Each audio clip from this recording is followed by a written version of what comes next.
She never expected the coat she gave away in a moment of selflessness to come back into her life, but when she was slipping towards certain disaster, it was that very coat and the man wearing it that saved her. If stories of kindness, fate, and second chances warm your heart, don't forget to like, share, and subscribe for more inspiring tales. Snowflakes fell like tiny feathers from a gray sky, softening the usual clamor of the city. It was the first real snow of the season, and as Lena stepped out of her apartment building, a cold wind nipped at her cheeks and curled around her neck like fingers, urging her to turn back inside. She pulled her threadbare scarf closer to her chin and braced herself, arms wrapped tight around a bulging canvas tote that groaned at the seams. Inside were 3 sweaters, a pair of jeans, a scarf, and the thing she had almost talked herself out of giving away, her burgundy wool coat. It wasn't just any coat. It had belonged to her grandmother, a woman with strong hands and a stronger sense of style. Lena had received it the winter after her grandmother passed, and at the time, it had felt like a hug from someone she missed every single day. The coat was long and heavy, lined with satin that shimmered like candlelight, and stitched at the collar with a small monogram in fading thread. Lena M. Her grandmother had put it there years ago, back when she still believed in sewing names into clothing, just in case something got lost. Now, it wasn't just the memory of her grandmother that tugged at Lena's resolve. The coat had become her shield during long commutes and job interviews and those in-between moments when she felt like the world had forgotten her. She didn't own another winter coat, only a thin windbreaker stuffed in her closet that barely kept out a breeze. But standing in her living room that morning, she had looked at the coat hanging by the door and felt a strange urgency in her chest. Some voice, soft but persistent, told her it was time to let it go. So she folded it gently, laid it on top of the pile, and pressed it into the tote before she could change her mind. The shelter wasn't far, just a few blocks past the library, tucked beside a faded laundromat and a tiny deli that always smelled like onions and garlic. It was the same place she donated to every December, like clockwork, though she never stayed long or talked much. She didn't want praise for giving. It just made sense to share when she could, even if it wasn't much. As she walked, snow clung to her boots and turned the sidewalk into a slick, uneven path. Her fingers ached despite her gloves, and she was already regretting not wearing the coat one last time. The tote's strap dug into her shoulder, but she didn't mind. She focused on the rhythm of her steps, the familiar crunch beneath her feet, and the way the city seemed softer under snow. At the shelter, the front door creaked open into a warm, crowded space that smelled faintly of soup and damp wool. A few people lingered near the front desk, shaking snow from their jackets and rubbing their hands together. A woman behind the counter looked up and smiled at Lena, a genuine smile that warmed more than the heater blowing in the corner. "Back again," the woman said, her voice familiar and kind. Lena nodded, setting the tote on the counter. Just a few things this time. She watched as the woman peeked inside, gently pulling out each item and folding them again before stacking them in a bin marked women's clothing. When she reached the coat, her hands paused. "This is beautiful," she said, brushing her fingers over the soft wool. "Are you sure?" Lena hesitated. She could still feel the coat's weight in her arms, even though it wasn't there. She thought about the way it had swirled around her knees when she walked quickly, or the way the collar could be turned up against biting wind. But then she looked around at the room filled with people who had so much less. Someone needed that coat more than she did. "I'm sure," Lena said quietly. The woman nodded and folded the coat with care, placing it on top of the stack. She didn't ask for a receipt or give Lena a pamphlet. Instead, she just gave her that same warm smile and said, "Thank you." Lena left quickly. The cold hit her harder without the coat, and she wrapped her arms tighter around herself as she made her way back toward home. Snow had started to fall heavier, and the wind was now slicing through her clothes with sharp precision. By the time she reached her apartment building, her nose was red, and her toes were starting to go numb. She slipped inside the lobby with relief and climbed the stairs to her third-floor apartment, every step echoing in the quiet hallway. Inside, the warmth felt almost unbearable at first. She stood by the radiator and peeled off her wet gloves, flexing her fingers until the stiffness subsided. For a long time, she just stood there, staring at the empty hook by the door where the coat had always hung. It looked strange, that bit of wall. Bare, unfinished. Like something important had been erased. She made tea and curled into the corner of her couch, wrapping herself in a fleece blanket and letting the steam warm her face. Outside the window, the snow continued to fall, blanketing the city in silence and light. She should have felt empty without the coat, but oddly, she didn't. There was a fullness in her chest, not pride exactly, but peace. The kind of peace that comes from doing something you know matters, even if no one else ever sees it. As the night deepened, she thought about who might be wearing it now. Maybe someone her age, maybe older. Maybe a woman who had lost her home, or a teenager trying to make it through the streets on her own. Whoever it was, Lena hoped they could feel what she had felt all those years ago. That same warmth, that same sense of being wrapped in something more than just fabric, something that felt like love. She didn't know that the coat wouldn't just warm someone that winter. She didn't know that one day it would become a thread pulling two lives together. For now, she only knew that she had given her favorite coat to someone who needed it more, and for reasons she couldn't explain, that felt like enough. The winter that Eli found himself standing outside the shelter with nothing but a canvas army jacket and a backpack that carried everything he owned, the snow was already thick on the ground. His boots, cracked at the seams and worn thin at the soles, let in slush that chilled his toes to the bone. He shifted from foot to foot in the line that snaked down the block, clutching his arms close to his body and blowing into his cupped hands. His breath came out in little clouds, vanishing before they could offer any warmth. He hadn't planned to end up here. No one really does, not in the way people think. It starts with a bad week, then a worse month, then a phone call that turns everything inside out.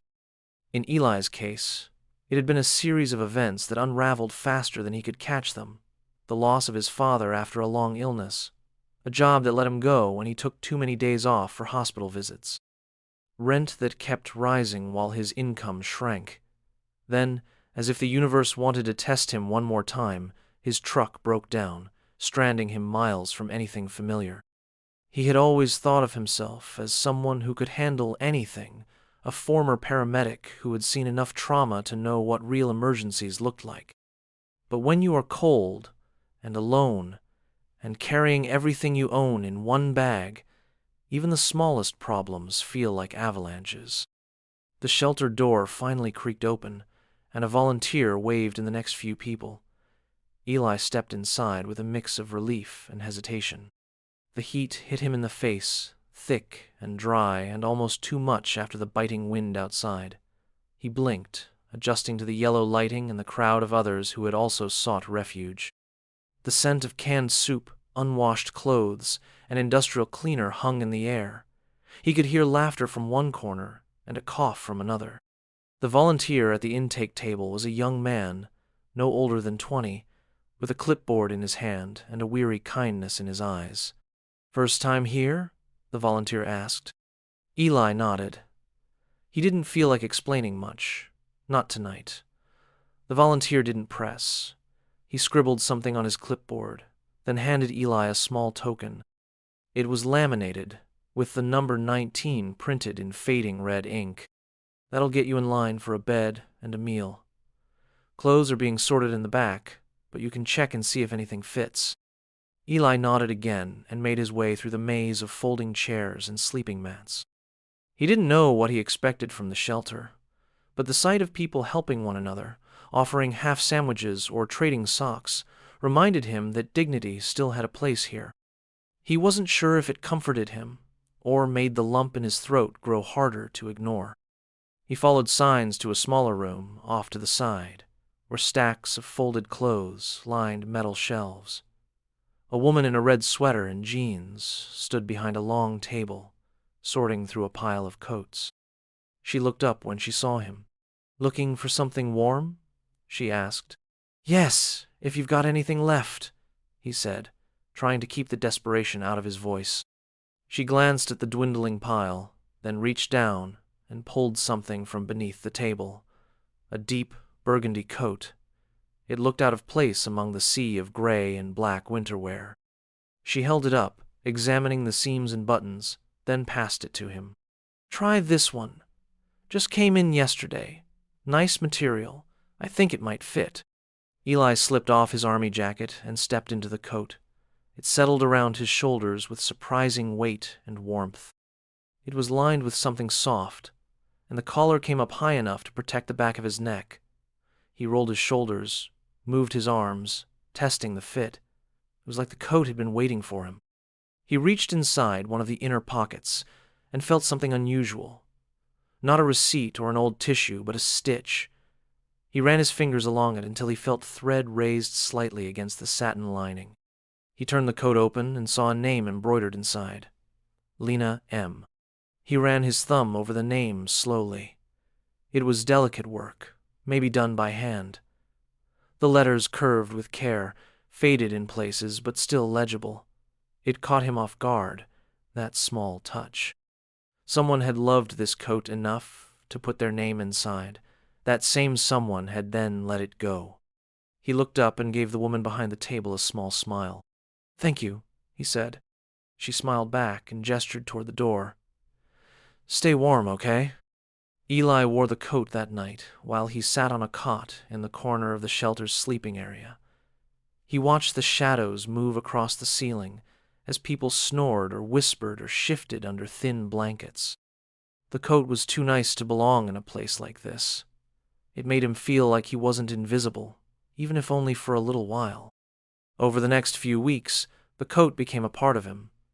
He wore it when he stood in line for day labor gigs. He wore it when he applied for temp jobs at the library computer terminal. It was the coat that drew the eye of a woman who offered him leftover coffee one morning, asking where he got something so nice. He told her the truth. He didn't know. It was given to him.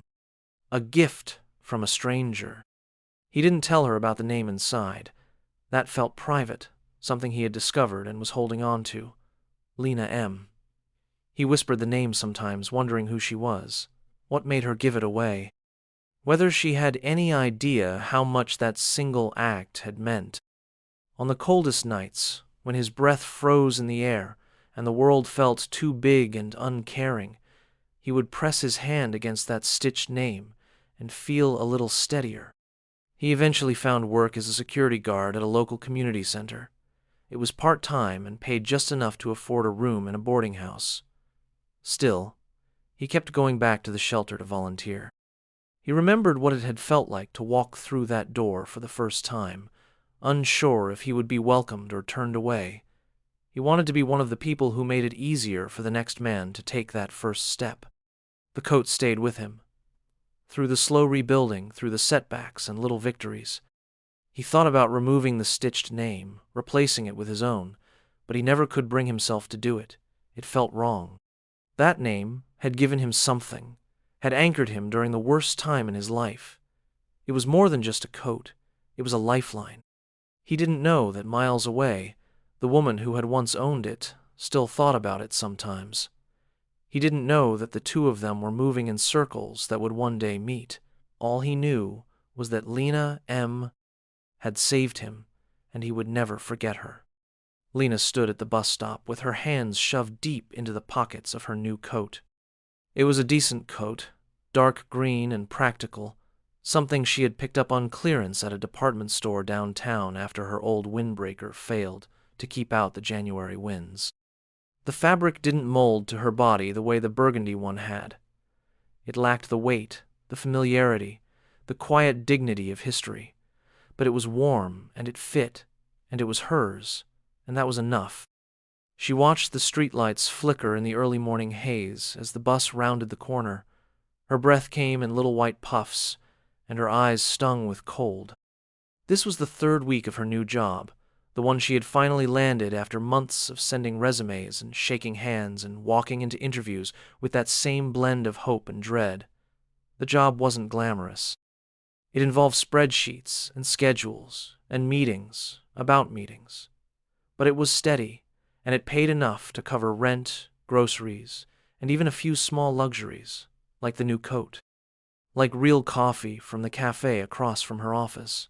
Like the occasional movie ticket on a Friday night when she didn't feel like being alone in her apartment. Life hadn't changed overnight, but it had begun to shift in subtle ways.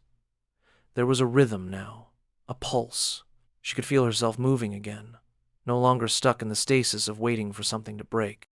She wasn't sure when the heaviness in her chest had started to lift, but it had, and she didn't want to question it too much.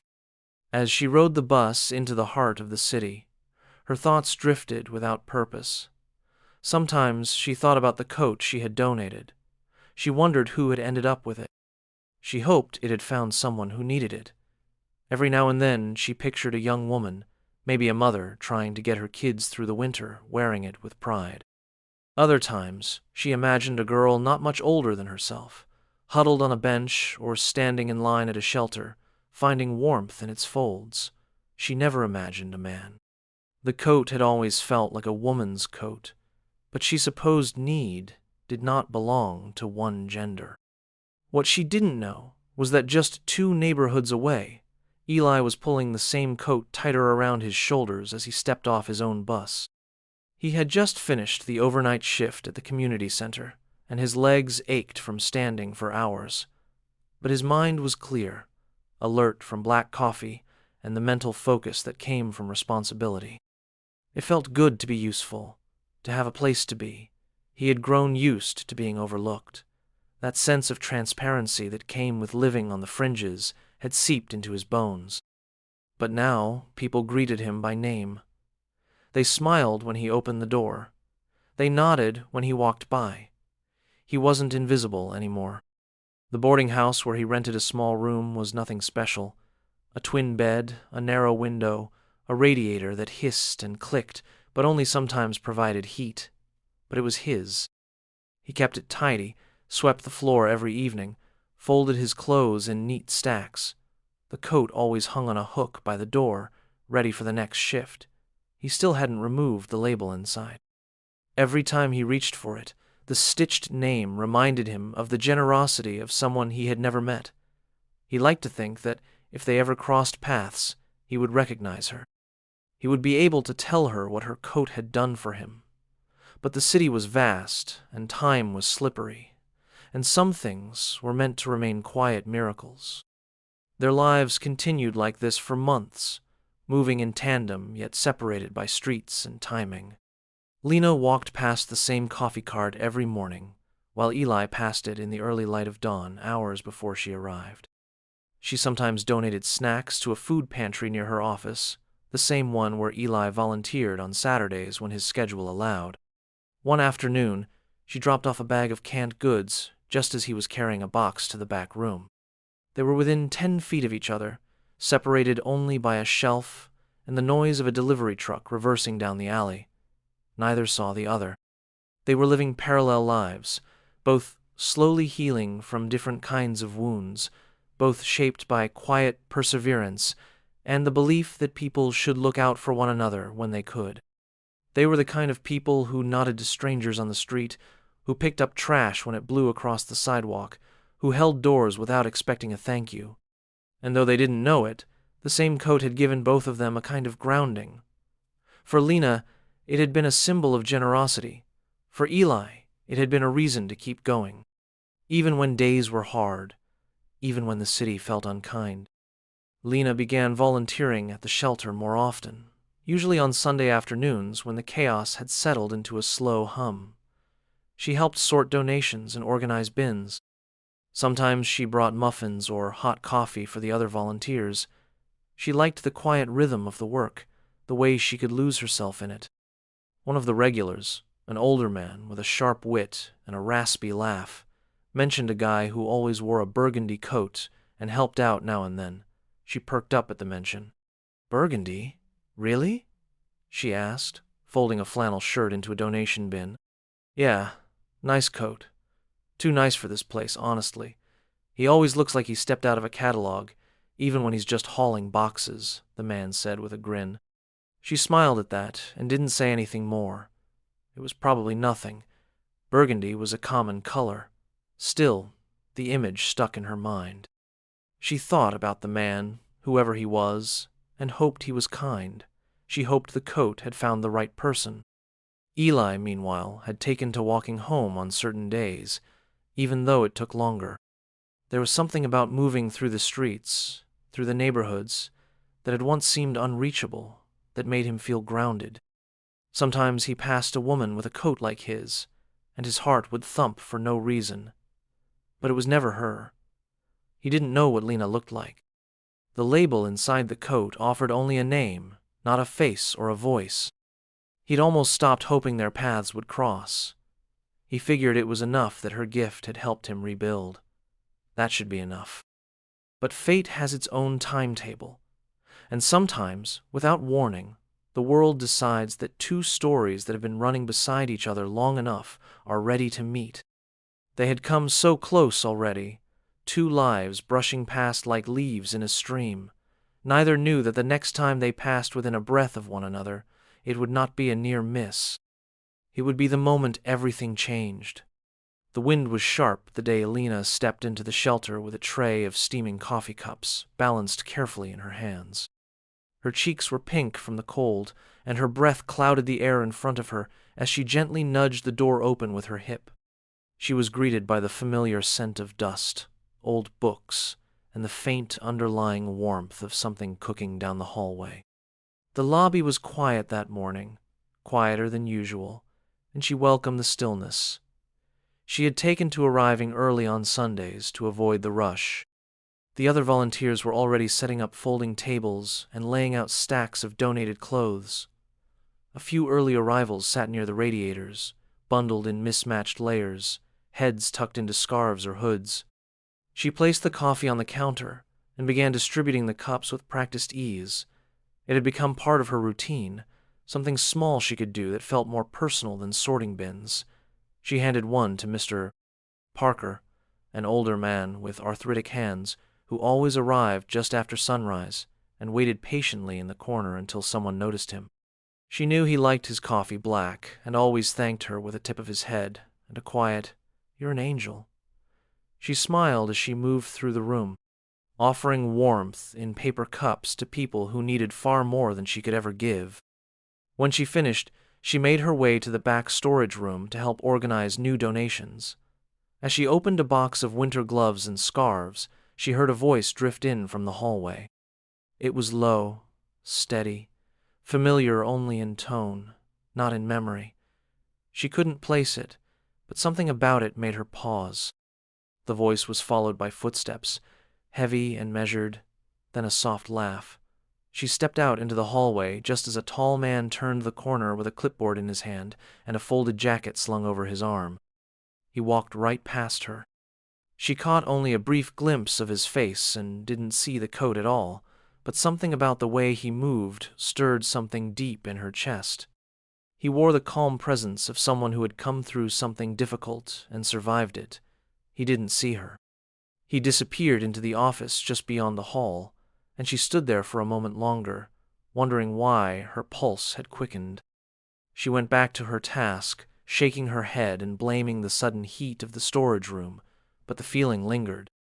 Later that day, while cleaning out a plastic bin full of hats and mismatched mittens, she overheard one of the staff members talking to another volunteer. "Did Eli say if he's coming by next weekend?" asked the woman as she tied a garbage bag full of torn clothing. "Probably. He usually comes in if he's not working. He's been helping with the intake forms lately. Smart guy, real steady." Lena didn't know why her ears pricked up at the name. Eli. She had heard it before, somewhere. It sounded ordinary, and yet, in this context, strangely important. The volunteer went on to mention something about Eli's shift schedule and his tendency to bring his own gloves because he didn't want to take from the supply.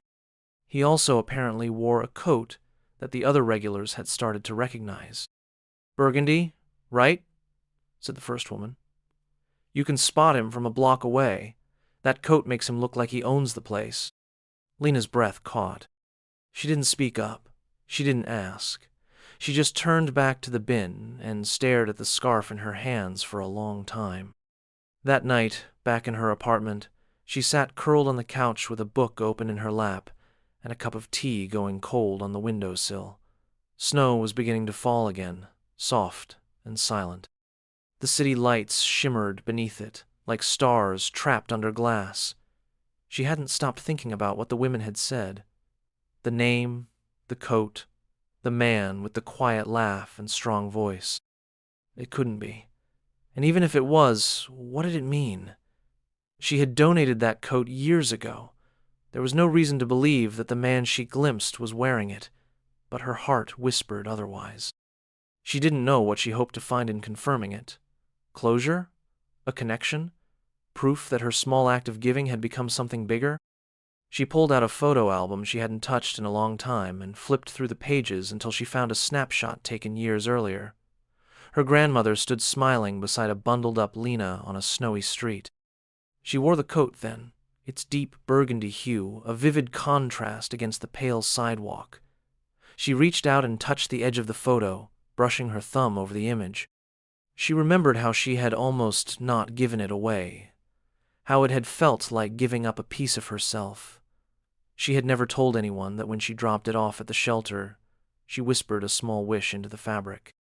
She wished it would find someone who needed it, someone who would feel safe wrapped in its warmth, someone who might carry its history forward, even if they never knew where it came from. Meanwhile, Eli was finishing his shift at the community center, sorting through a stack of intake forms with a pen balanced behind his ear. The center was quiet now, and he found solace in the routine of paperwork. He shrugged the coat from his shoulders and laid it across the back of a chair, stretching his arms before returning to the task. The satin lining peeked out, just enough for the name to catch the light. Lena M. He saw it every day, but tonight it pulled at him with more weight than usual. He found himself wondering again who she had been. She had given away something precious. He could feel it. The coat had that kind of gravity, the sort of item that once belonged to someone who didn't let go easily. There was love in every stitch, in the fold of the cuffs, in the smooth sweep of the lining. Someone had made it matter. He had meant to visit the shelter again that weekend, but work had run long. He told himself he would go the next Sunday, bring some new socks to donate, check in, maybe see if anyone knew more about who had brought in the coat.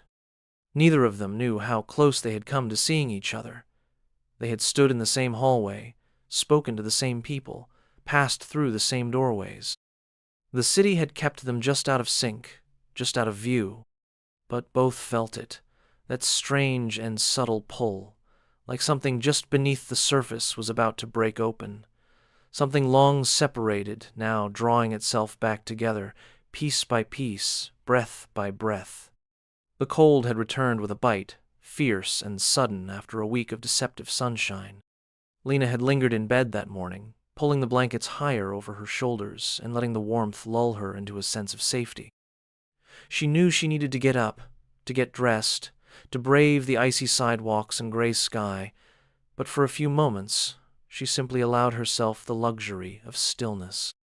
Outside, wind swept through the alley behind her apartment, rattling the trash bins and making the branches tap at her windows like insistent fingers. When she finally stood, she moved carefully, mindful of the lingering ache in her knees from a fall the winter before. She stretched and opened her closet, selecting her usual green coat, the one that had replaced the burgundy. She never forgot the old one, not even now. Something about that coat stayed with her, even after years. She still found herself reaching for it in her mind, the way muscle memory returns when you dream of something long gone. But the green one was fine. Reliable, not sentimental. She checked the time and winced. She was running late. She grabbed her bag and her gloves and hurried out the door, her boots clicking sharply against the floor of the hallway. The stairwell smelled faintly of dust and cigarette smoke. Her neighbor's dog barked once as she passed, and she offered it an absent-minded pat on the head as she stepped into the cold. The sidewalk outside was slick with black ice, that almost invisible layer of danger that waited quietly beneath your steps. Lena felt it immediately, the way her boots skated slightly as she crossed the threshold. She tightened her jaw and tried to tread carefully, but she was moving too quickly. Her body leaned forward just a little too much as she approached the corner of the building. Her left foot slipped, then her right, and suddenly gravity was no longer on her side. She felt the tilt of the world shift underneath her. The air rushed past her ears, and she saw the sidewalk coming up fast, too fast to stop it. Her arms flailed, her bag dropped, and for a split second she braced herself for the bone-jarring impact. But it never came. A hand caught her arm with a grip that was strong but careful, not yanking or jerking, just anchoring her in place. Another hand found the small of her back, holding her steady as her knees buckled slightly from the surprise. She gasped, clutching at the first thing she could grab, which turned out to be the lapel of a thick winter coat. "Got you," a voice said near her ear. Warm, calm, and amused. She looked up, breathless, blinking against the sting of cold and wind. The man who held her was tall, with tired eyes that crinkled at the corners as he smiled. His cheeks were red from the cold, and his scarf was tucked neatly into the collar of a coat that stopped her breath for a different reason entirely. It was burgundy. Not just any burgundy, the exact shade she remembered. The same fold at the shoulders, the same buttons she had chosen not to replace when one chipped years ago. The same stitching at the seams that she had reinforced by hand in her college dorm room. Her heart thudded against her ribs as her eyes followed the curve of the lapel where her fingers still clung. She knew before she even looked inside, but she had to be sure. She let go gently and stepped back, her hands trembling slightly. The man gave her a curious look, brows raised. "Are you all right?" he asked. She nodded, but then, instead of answering, she pointed to the coat. "Can I see inside?" she asked quietly. He looked down, puzzled. "Inside?" "The lining," she said. "Just humor me." Still confused, he unbuttoned the coat and pulled it open. The satin shimmered in the gray light, smooth and familiar, and there it was. The name, stitched in fading thread, exactly where she remembered. Lena M. Her breath caught. She looked up at him again, this man who had just kept her from falling, who had appeared out of nowhere like a character from a half-remembered dream. "That was mine," she said, her voice barely above a whisper. He followed her gaze and looked down at the name. His eyes widened slightly. "You're Lena," he said. She nodded. "I've had this coat for years," he said slowly. "Picked it up at a shelter one winter. It saved me." They stood there on the icy sidewalk, traffic passing a few feet away, the wind still pushing at their shoulders. For a moment, the city melted around them. It didn't matter that they were strangers. It didn't matter that so much time had passed. They were bound by something deeper, something made from fabric and memory and chance. He held out his hand. "I'm Eli." She took it, her grip firm but still shaking. "I remember hearing about you. At the shelter. They said you helped out. They mentioned the coat. I just never thought. I mean, I didn't think it was the same one." "It's been through a lot," he said with a small laugh. "But it's still warm." She looked at him, really looked, and saw the strength beneath his calm, the weariness and the kindness that lived side by side in his face. There was something steady about him, something that made her feel as though her feet were finally back under her. "I never thought I'd see it again," she said, her voice soft. "I almost didn't take it," he admitted. "It looked like it had meant something to someone, but I needed it. I guess I hoped whoever gave it away would understand." "I do," she said. "I do." They stood in silence for another few seconds. Then he bent to pick up her bag, handing it to her with care. She smiled and took it, still dazed by the weight of what had just happened. "Well," she said, her voice lighter. "Thanks for catching me." "Any time," he said. I mean that." She didn't know what to say next. Part of her wanted to ask him to coffee right then, to sit down and unspool the years between them. Another part of her was afraid to break the spell. But something told her that this wasn't the end of the moment, that this meeting wasn't all fate had in store. He stepped back and gave her a small nod, then turned as if to go, but she stopped him. "Wait," she said. "Would you want to? I don't know, talk more sometime? About the coat, about everything." He smiled, and this time it was fuller, warmer. "I'd like that," he said. And just like that, something that had been lost had been found again. Not just a coat, not just a connection, but something unnamed that had always been waiting beneath the surface, patient and quiet, ready to rise. The cafe smelled like cinnamon and coffee beans, with a quiet hum of conversation rolling gently over the soft music playing from hidden speakers. Lena sat across from Eli at a small round table near the window, her hands curled around a mug that radiated warmth into her palms. Outside, the sky was the pale blue of late winter, and the city moved steadily beyond the glass, unaware of the story unfolding just inside. They had agreed to meet 2 days after their unexpected reunion on the icy sidewalk. The moment had lingered in Lena's chest like a slow-burning fire, warming her every time she thought of it.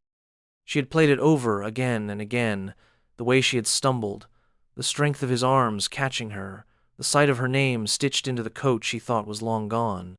She could hardly believe it had happened. But sitting across from him now, watching him sip his coffee with both hands wrapped around the cup, she knew it was real. Eli had the kind of presence that made silence feel comfortable. He was not a man in a hurry. He listened when she spoke, really listened, nodding and meeting her eyes, his expression steady and open. His voice, when he spoke, had a softness to it that seemed at odds with his height and build. Lena found herself relaxing, letting the conversation drift naturally. She told him about the day she gave the coat away, about standing in her apartment and feeling something tell her it was time to let it go. She admitted that she had almost changed her mind at the last second, that she had stared at the coat and felt like she was giving away a piece of herself. But something inside her insisted she go through with it. She described the shelter, the woman who accepted the donation, the way she had walked home through the snow with her arms wrapped tight around herself. Eli nodded slowly as she spoke, his eyes never leaving hers. "I remember that winter," he said. "I didn't think I'd get through it." She watched him closely, waiting for the rest. "I'd lost everything," he continued. "Job, family, place to live. I wasn't even thinking clearly most of the time, just trying to stay warm, stay moving. I had an old jacket that barely kept the wind out. Then one night I walked into the shelter and someone handed me your coat." He paused and looked down at the table. "I knew it was something special. The moment I put it on, I could feel it. Not just the warmth, something else. I reached inside the pocket and found the stitching. Your name. I don't know why, but I said it out loud. Lena." She swallowed and nodded. Her fingers tightened slightly around the mug. "I started talking to you sometimes," he said with a faint smile. "Just little things. In my head, I mean. I'd thank you when the coat kept me dry. I'd ask you for patience when the lines were long or when I couldn't find work. It sounds crazy, I know." "No," she said quickly. "It doesn't. I don't think I'd be here without it. Without you, that coat gave me something to hold on to, a kind of anchor. It reminded me that someone out there still believed in giving, even if they didn't know me. Even if it wasn't meant for me, it felt like it was." Lena blinked hard, her throat tight. She had never imagined her small act would carry so much weight. She had given the coat away with the quiet hope that it would help someone, but she had never let herself imagine the details. She had never pictured a man like Eli, standing on frozen sidewalks, finding strength in a name. "I think I needed you too," she said. "Letting go of that coat helped me move forward. It made me feel like I could start over." Eli's smile was gentle and genuine. "It's funny," he said. "We're sitting here because of a piece of fabric, but it's never just the thing, is it? It's what it carries." They fell quiet for a moment, letting the truth of that settle between them. Outside the window, a man walked past with a child on his shoulders, both bundled in scarves and hats. The child laughed as a gust of wind pushed at them, and the man turned his head protectively, shielding the little one from the chill. "Do you still wear it every day?" she asked. "Almost," he said. "I keep meaning to find a new one, something more professional for work. But I can't seem to let it go." "You don't have to," she said. "It's yours now." He looked at her, searching her face. "I can't tell you how many times I thought about trying to find you. I figured Lena M. wasn't enough. Too many people with that name. I thought maybe if I went back to the shelter and asked, someone might know. But I never did. I guess part of me thought it wasn't my place." "I thought about the coat too," she said. "About who might have it. I even asked around once. Someone mentioned a man in a burgundy coat, but I never put the pieces together. I didn't think it could really be mine." "And then you slipped," he said, the corner of his mouth curling. "And I just happened to be walking by. I guess the coat wasn't finished with us yet," she said, laughing softly. He joined her, the sound rich and easy. It filled the space between them like light. They talked for nearly 2 hours. She learned that Eli now worked part-time at the community center and had enrolled in a counseling certification program. He wanted to help others who were going through what he had. He believed in the power of second chances. Lena told him about her job, her weekend volunteer work, and her idea for a new project she had been toying with for months, but never quite pursued. "I've been thinking," she said, tracing the rim of her cup, "what if there were a way to encourage more people to give, but also to make it personal? Like donating clothes with notes or messages sewn inside. Something that says, 'You are not forgotten. You are seen.'" Eli sat forward, his expression thoughtful. That could mean something. More than a bag of old clothes. It could be a message of hope. "I want to call it Coats of Hope," she said. "Maybe it's silly." "It's not silly," he said.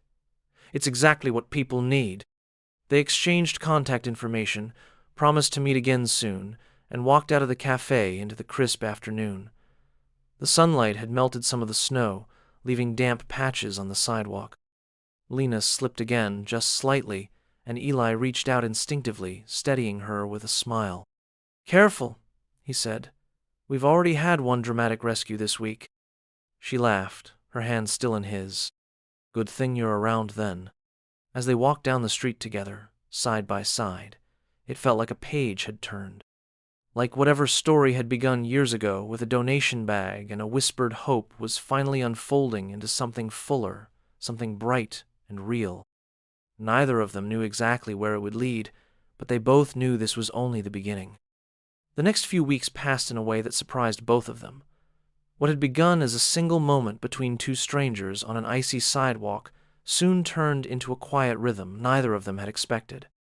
Lena and Eli started meeting regularly, sometimes for coffee, sometimes just to walk through the park and talk. Their conversations were never forced. They flowed easily, weaving through the past and present like threads pulled through fabric. Each story added another layer, each laugh and quiet pause another stitch in something steadily forming between them. They began to understand each other in ways that went deeper than shared experiences. Lena saw in Eli the kind of patience and presence that only came from having been broken and rebuilt. He listened without judgment, spoke with honesty, and carried a calmness that steadied her. She found herself telling him things she had never voiced before. Not just about the coat, but about the loneliness she had felt during her long job search, about the moments when she had questioned whether she would ever feel like her life was moving forward again. Eli, in turn, told her about the nights he had spent awake on shelter cots, the early mornings spent looking for work, and the first day he had worn the burgundy coat like armor, hoping no one would see how cold and tired he really was. Through it all, the coat became a kind of symbol for both of them, not because of what it was made of or where it had come from, but because of what it had carried between them. One day, Lena joked that they should have it framed and placed in a museum. Eli smiled and said, that might be the only way he could ever stop wearing it. The idea Lena had shared in the cafe started to grow into something real. Coats of Hope, she called it. At first, it was just a name scribbled in a notebook and a vague idea about sewing messages into donated clothing. But with Eli's encouragement and help, it became more than that. They created a simple website, reached out to shelters, and put together flyers explaining the idea. People could donate coats and jackets with handwritten notes tucked into the pockets or sewn into the lining. Notes that said things like, "You matter," or "You're stronger than you think," or simply, "You are loved." They set up drop boxes and began visiting schools and community centers to talk about the project. The response was more than they expected. Donations came in steadily, often with stories attached. A man donated his late wife's coat and included a note that said she had always believed in helping others stay warm. A teenager donated his first varsity jacket with a message encouraging someone to keep chasing their dreams. Each piece of clothing carried something unique, a whisper from one life to another, crossing the divide with compassion. Eli became the public face of the project. He had a quiet strength that people responded to, and when he told his story, when he explained how one coat had changed his life, people listened. Lena watched him speak at events, his voice steady and filled with sincerity. She watched the way people leaned in, the way they nodded, the way their eyes softened. He didn't make himself the hero of the story. He made it about everyone, about kindness, about the possibility that a single gesture, even a quiet one, could ripple outward in ways no one could predict. In private, Lena and Eli's connection continued to deepen. They spent evenings working on Coats of Hope, sorting through donations, organizing notes, and dreaming of what the project could become. But more often than not, their time together moved beyond logistics. They cooked meals in Lena's small kitchen, shared music they loved, and wandered bookstores on slow afternoons. They talked about everything and nothing, about movies, about the books that had shaped them, about the places they still wanted to visit. There was no rush, no pressure, just an ease that felt like sunlight slipping through a curtain. One evening, after a long day spent loading donations into a delivery van, they sat on the floor of Lena's apartment, too tired to move. The room was quiet except for the ticking of a clock and the occasional honk from the street below. Eli leaned back against the couch, his legs stretched out, and Lena sat beside him, one of her feet brushing against his knee. "I never thought I'd end up here," he said after a while, his voice soft. She looked over at him. "Here in my living room? Or here in general?" He smiled. "Both, I guess." She tilted her head. "Do you regret anything?" He thought for a moment. "I regret not asking for help sooner. I regret thinking I had to figure everything out alone. But the rest, even the hard parts, they brought me here. So no, not really." Lena nodded, her eyes on the floor. "I used to wonder what difference I was really making. Donating a coat, volunteering, bringing coffee to people who needed so much more than caffeine. It felt small, like trying to hold back the tide with a teacup." Eli turned to her, his expression serious. "It wasn't small. That coat saved me. And now look at what you've built, what we've built. None of it would exist if you hadn't believed that one coat could matter." She looked at him then, her heart full and unsteady. He reached for her hand and held it gently, his thumb brushing over her knuckles. In that moment, nothing else seemed to exist. Not the past, not the noise of the city, not even the future, just the quiet certainty that they had found each other for a reason. They didn't rush toward anything. There were no grand declarations or sudden promises, just the slow unfolding of something real, something steady. It was in the way she poured his coffee just how he liked it, in the way he made sure her door was always locked before he left, in the silence they shared without needing to fill it. They had come from different places, different heartbreaks and lessons, but they had arrived in the same moment, not by force, not by fate alone, but by kindness, by choice. And through it all, the coat remained, still hanging by Eli's door, still worn on cold days, still bearing the name stitched carefully into the lining. Lena M. A quiet reminder of the beginning, of warmth offered without expectation, of a life saved not with grand gestures, but with compassion and a willingness to let go. And now, something entirely new was taking shape, stitched not in thread, but in trust. Lena stood behind the folding table, organizing coats by size as volunteers bustled around her.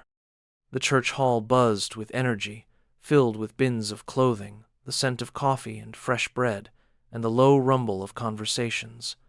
It was their biggest event yet. They had partnered with 3 local shelters to host a winter drive that would serve over 200 people in a single day. The turnout had exceeded expectations. Volunteers had arrived before dawn. Donors trickled in steadily. The Coats of Hope banner fluttered near the doorway, slightly crooked, but Lena could not stop smiling when she saw it. Eli walked in from the parking lot, arms loaded with a new batch of donated jackets. His breath came in sharp puffs, cheeks red from the cold, but his grin stretched wide. She waved as he entered, and he set the coats down with a dramatic sigh. "Third trip," he said, straightening up. "And I only slipped once." "You're getting good at this," she said, handing him a water bottle and brushing snow from his shoulder. He leaned in slightly, his voice low. "You're glowing. Has anyone told you that today?" She rolled her eyes, trying not to blush. "It's sweat, and stress, and possibly caffeine." "No," he said, holding her gaze. "It's joy." He had a way of saying things that reached right past the noise in her head. Sometimes it was simple, sometimes it was just a look. But whatever it was, it always made her feel steadier. She had never experienced a partnership like this, one rooted in work and laughter and quiet understanding. There was no need to constantly define it, it just was. They had spent the last 2 months preparing for this event. Late nights surrounded by donation bins, early mornings drafting emails and reaching out to potential sponsors. They had grown into a team, one that moved with unspoken coordination. Lena had taken the lead on outreach and design, while Eli handled logistics and volunteer training. He had an easy way with people. He remembered names, remembered birthdays, and made each person feel like they mattered. As the day unfolded, Lena found herself moved again and again by the simple moments. A young boy hugging a coat 2 sizes too big because it reminded him of his dad. A woman who teared up after reading a note tucked into the pocket of her new jacket. An older man clutching a parka and whispering that he had not been warm in 3 winters. At one point, a teenager picked up a gray puffer coat and unfolded a note sewn into the lining. He read it silently, then showed it to Lena. It said, "You are still becoming, and that is enough." She had to step away for a moment after that, pressing a hand to her chest and letting the emotion wash through her. It was working. This idea, this quiet act of kindness, was doing what they had dreamed it might. By late afternoon, the tables had thinned, and most of the visitors had come and gone. Volunteers sipped coffee and swapped stories, while the last of the coats were folded into boxes for delivery to other locations. Lena sat on the edge of the stage, her legs swinging slightly, watching the room settle into a satisfied kind of fatigue. Eli joined her, handing her a paper plate with half a sandwich and a handful of grapes. "You haven't eaten," he said. She smiled in thanks and took a bite. The bread was dry, the turkey cold, but it tasted perfect. He sat beside her, close but not crowded, and they shared a comfortable silence. "This is bigger than I thought it would be," she said after a while. "Because people are good," he said. "When you give them a way to help, they show up." She nodded, looking around the room. "I used to be afraid that kindness wasn't enough, that it was too quiet to matter." "It's never quiet to the person who needs it," he said. They watched as a young couple left the building, each carrying a child bundled in new coats. The mother looked back through the window and waved. Lena raised her hand in return. "We should expand," Eli said. Lena turned to him, eyebrows raised. "Other cities. Maybe start with a second drive, different neighborhood, then see where it leads. Her heart leapt at the thought. Do you really think we could manage that? I think we already are, he said. And if we keep building the right team, there's no limit. She let herself imagine it.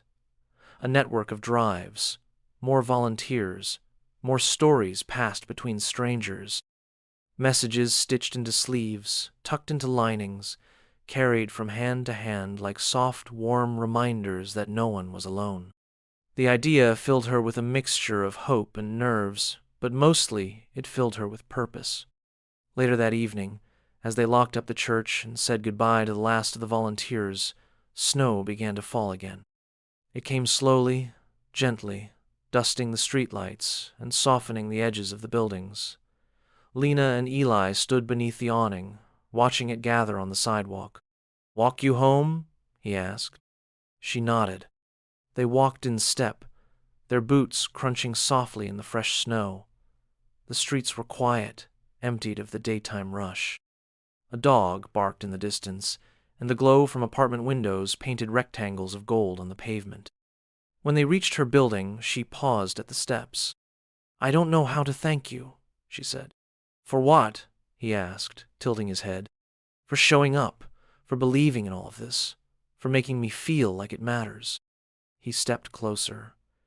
"You don't have to thank me. You gave me something before you even knew who I was. You believed in a world where people take care of each other. I just walked into that world." She looked up at him, her breath visible in the cold air. For a long moment, neither of them spoke. "I used to think the coat was the miracle," she said, "but I'm starting to think it was just the beginning." Eli smiled, then reached up to brush a snowflake from her cheek. "I think the miracle is what we're building now." She leaned in, resting her forehead gently against his. The moment stretched between them, soft and still. Then she laughed, stepping back slightly. "If I fall on this ice again, you better be there." "I'll always be there," he said. And with that, she turned and walked up the steps. He waited until she reached the door, watched her disappear inside, and then stood for a moment in the snow, heart full. The city shimmered around him, and for the first time in years, it felt like home. The snow had returned overnight, blanketing the city in a smooth, untouched layer of white. By morning, rooftops sagged under the weight, tree limbs bowed gracefully, and sidewalks vanished beneath the hush of winter. Lena stood by her apartment window, a mug of tea warming her hands, and watched as the street slowly came to life. Footprints trailed across the snow where early risers had trudged past, and the sound of a shovel scraping against concrete echoed from somewhere down the block. She smiled as she watched Eli come into view, trudging carefully through the snowdrift with a shovel slung over one shoulder. His coat, the same burgundy one, was buttoned all the way up, and his breath floated ahead of him in gentle puffs. He glanced up toward her window and raised a hand. She waved back and stepped away to get her boots. By the time she opened the front door, he was already halfway through clearing the sidewalk in front of her building. She stepped out and joined him, grabbing the smaller shovel he had leaned against the wall. "You didn't have to," she said, even as she started working beside him. He gave her a sideways glance. "Last time you tried walking on ice, I had to catch you." "True," she said with a laugh. "But you made it look heroic." They worked in tandem, not saying much, just moving snow and brushing off the steps. The silence between them was filled with small sounds, the crunch of their boots, the scrape of metal against pavement, the rhythm of breath in the cold morning air. When the last patch of sidewalk was clear, Lena leaned on her shovel and looked up at him. "Exactly 1 year," she said. He blinked. "Since what?" "Since the fall, since I slipped and you caught me, since I saw the coat again." He paused and looked at her, then glanced down at the burgundy fabric with something close to reverence. "A year," he repeated. "Feels like a lifetime ago. And also yesterday." She nodded. "Do you ever think about what would have happened if you'd walked down a different street that day?" "All the time," he said. But I didn't. I was meant to be there, I'm sure of that. They went inside to warm up. Lena poured fresh tea, while Eli peeled off his coat and hung it by the door. The name stitched into the lining was still clear, despite the wear and years. She looked at it as she passed, her fingers brushing it for just a moment. It never stopped feeling strange, seeing her own name in something that now belonged to someone else. But it never felt wrong. They sat together on the couch, the apartment quiet except for the hum of the radiator and the soft clink of spoons in ceramic.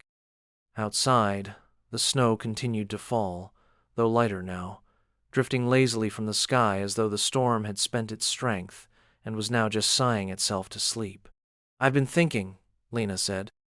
Eli turned his head, waiting. "What if we started documenting the stories? I mean, really capturing them, the notes people send, the people who receive them. What if we created a kind of archive?" He set his mug down. "Like a book? Or a digital library, something people can browse, so it doesn't end when the coat gets worn out or passed on. The story continues." "I love that," he said without hesitation. "We've heard so many already. We should be sharing them." They spent the afternoon sketching ideas. Lena scribbled on napkins, on the back of old receipts, while Eli paced and offered suggestions. They imagined short videos, written letters, even school art projects inspired by the messages people had sent. Every idea built on the last, growing into something they could see and almost touch. Later that night, they bundled up again and returned to the church where their second Coats of Hope event was underway. This time, they were in a different neighborhood, one farther from downtown, where resources were fewer and needs often greater. The space was smaller but full, warm with the scent of chili simmering in the kitchen and the sound of chatter echoing off the walls. Volunteers moved through the room, handing out coats and gloves, gently guiding people toward tables lined with labeled bins. A mother held her toddler on one hip while picking out a winter jacket. An older man squinted at the tag inside a coat, then nodded and slipped it on with a kind of cautious pride. Lena wandered the room, stopping to check on volunteers, offering help where needed, and taking photos for their newsletter. She turned a corner and nearly ran into a teenager leaning against the wall, his shoulders hunched and his arms crossed. He wore a bright red coat that was clearly a recent addition. "Hey," she said with a smile. "You doing okay?" He shrugged. She noticed he had something in his hand, a folded piece of paper. After a pause, he unfolded it and held it out to her. "I found this in the coat," he said quietly. She took it and read. The handwriting was careful, a little uneven. The note read, "I used to think no one saw me, but someone did. I hope this coat makes you feel seen too." Lena looked up, but the boy was already walking away, hands in his pockets. She watched him go, heart swelling with something too large to name. She folded the note again and slipped it into her own pocket, not to keep, but to remember. When the event wrapped up, and the last coat had been handed out, Lena and Eli stood outside beneath the streetlight, snow gathering at their feet. She looked over at him, his face soft with exhaustion and joy. "Do you still wear it?" she asked. "The coat?" He nodded toward it. "Every day." She reached out and touched his arm, just lightly. "I hope it always reminds you of who you were and how far you've come." He nodded, then leaned in and kissed her forehead, gentle and sure. "And I hope it always reminds you of what you gave and what we built." The snow continued to fall, and the city around them glowed with a kind of quiet magic. In that moment, everything felt full, not perfect, but full, of purpose, of grace, of hope carried from one life to another. And as they turned to walk together down the freshly cleared sidewalk, Lena slipped just slightly, enough to startle her, but not enough to fall. Eli caught her hand without missing a step. "I've got you," he said, and he always did. A soft breeze drifted through the open doors of the community center, carrying with it the earthy scent of early spring. It was the kind of day that made people linger outside just a little longer, warming their faces in the sunlight and shedding their heavy layers with a cautious optimism. Inside the main hall, however, the work continued, steady and purposeful. Volunteers moved between tables with practiced ease, lifting boxes, folding clothes, and arranging rows of jackets by size and color. Lena stood at the back of the room, clipboard in hand, checking names off a list. Her hair was pulled into a loose bun, and her cheeks were flushed with the mix of movement and excitement that came from running a well-oiled event. She scanned the room with quiet satisfaction. This was the third Coats of Hope drive that season, and the turnout had exceeded their expectations, again. Children giggled near the refreshment table where juice and cookies had been set out. Parents browsed through bins, tugging gently on coat sleeves to check stitching, sizes, and comfort. Each coat still carried a note, carefully tucked inside or sewn discreetly along the lining. Lena had begun collecting the messages, cataloging them in a digital archive with plans to turn them into a book one day. Not just the messages themselves, but the stories they carried, the people who wrote them, and the ones who received them. Eli was on the other side of the room, lifting a small boy into the air as he twirled with a laugh. The child's mother, a young woman with tired eyes and a grateful smile, stood nearby, holding a new coat across her arm. Lena watched them for a moment, her chest full of a quiet joy that never quite lost its edge. She still marveled at how far things had come, from that cold morning on the sidewalk to this room filled with light and laughter and hope.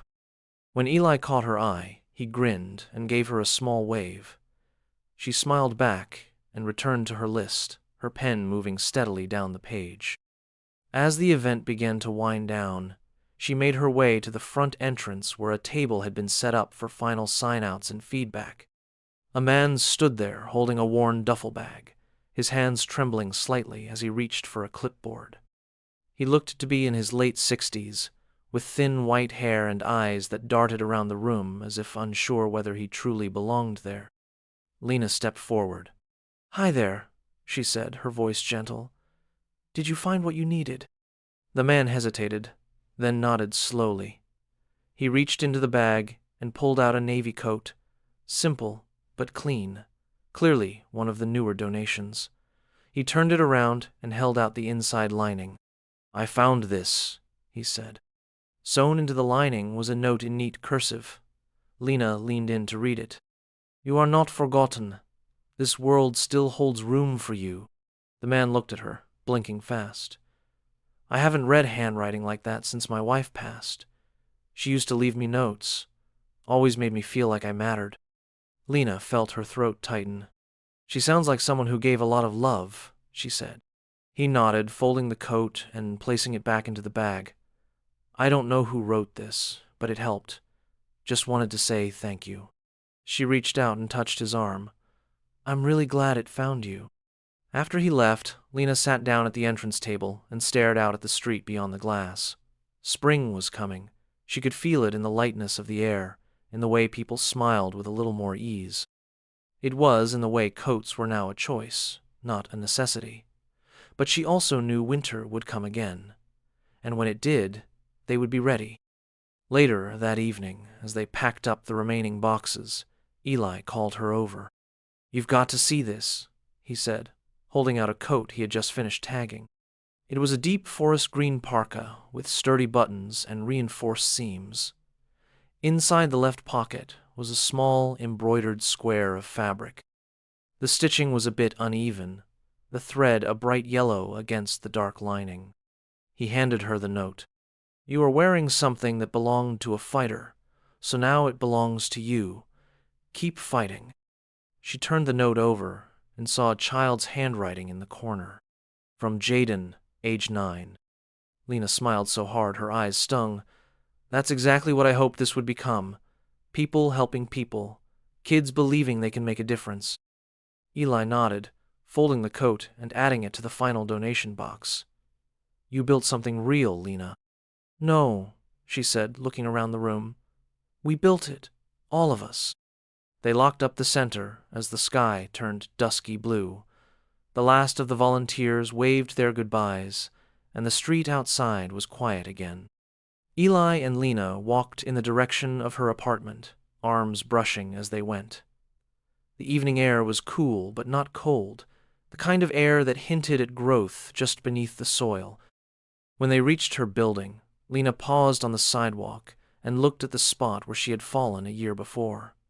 The memory was still clear, the way the ground had come up fast, the burst of fear in her chest, the sudden, sure grip of a stranger's hand. She looked at Eli. "Do you think it was always supposed to happen like that?" He thought for a moment. "I think sometimes the world gives you exactly what you need, even if you don't know you need it." She nodded. "I gave that coat away because I thought I was giving someone warmth. I didn't realize I was giving away a part of my story, a part that would come back and change everything." They stood there a while longer, letting the quiet settle around them. Then Lena took his hand. "Come on," she said. "There's more to do." They climbed the stairs together and disappeared inside, leaving the street behind. The coat still hung in Eli's apartment, though now it was carefully folded in a protective case. He had finally decided to stop wearing it after the last winter, choosing instead to preserve it as a symbol of what had brought them together. But he still opened it from time to time, tracing the stitched name with his fingers, remembering how one small act of kindness had changed the course of his life. And every now and then, someone new would come into the shelter wearing a coat with a name stitched inside. Not always Lena's, not always Eli's. Sometimes it was just a first name. Sometimes a message in a pocket. But always, always, a sign that someone cared. It was never just about the coat. It was about the warmth that remained long after the cold had passed, about the invisible thread connecting people across time and circumstance, about a girl who let go of something she loved, and a man who found it when he needed it most. She gave away her only coat, and years later, the man wearing it saved her life. But in truth, they had saved each other, and in doing so, they had created something bigger than either of them had ever imagined. Hope stitched into fabric, love passed from hand to hand, and a reminder that the smallest things, given freely, can echo louder and longer than anyone dares to expect.